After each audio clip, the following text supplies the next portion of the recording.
tamin'ny andro farany tamin'ny telo ora tolakandro no tonga ny kandida voalohany ametraka ny taratasy filatsahan-kovidiana avy amin'ny vovonana Firaisakina andriamatoa Mamy Clavier no tonga nametraka ny taratasy filatsahan-kovidiana teo anivon'ny biraony OVEC Morondava. Izy zany no kandida voalohany nametraka ny antotan-taratasy filatsahan-kovidiana eto amin'ny distrikan'ny Morondava amin'ny fifidianana solombavam-boaka izay atao any 20 ny volana May 2024 ho avy izao.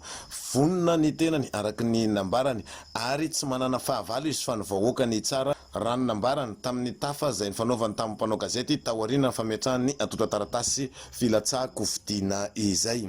Raha moa zany farafametrahana ny antotan-taratasy ny candidature. Zahay moa zany eto dia avy eo vovonan'ny Firaisakina izay mieritreritra ny hiatrika ny fifidianana solombavam-boaka amin'ny 29 May zao.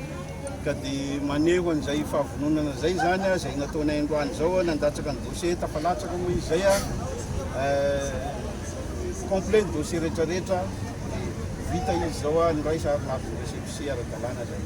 Dia fampiandro moa dia izao ny atao ny laza tsy maintsy ho farany ihany dia zareo nantenaina indray zao lasa hatramin'izao mbola tsy fantatry tonga mosa ahoana fa dia ny atsika aloha dia vita iny nanosika ahy moa dia io zany tsy dia hoe inona no azo esana fa ny vahoaka no hitsara. Aleo ny vahoaka no hitsara zany hoe inona ny zava-bita zay tsy manana hoe tsy manana adversaire fa ny vahoaka no antenainay hitsara ny zava-bita sy zay rehetra vita hatramin'izay ka hatramin'izao hitondra fampandrosoana ho an'ity menabe morondavatsika ty. Nanambara koa ny deuxième ministre andriamatoa Maharo Jean izay nilaza mazava tsara fa ny tanjona dia iady amin'ny tsy fanarahan-dalàna sy iady amin'ny fantranaka izay no natonga ny antoko politika maromaro nitambatra anohana ny andriamatoa Mamy Clavier.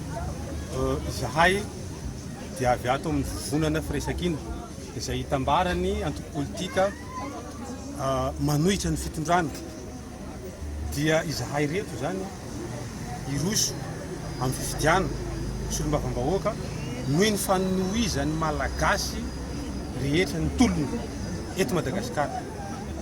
Hangalaky ny vahoaka malagasy rehetra ao agnatiny fahantrana. Tsy ny antoko eto no fidina fa ny fialan'ny vahoaka malagasy ao agnatiny fahantrana ady amin'ny tsy fagnarahan-dalàna ady amin'ny fahantrana zay no nahatonga anay nivondrona ao agnatiny zao Firaisakina.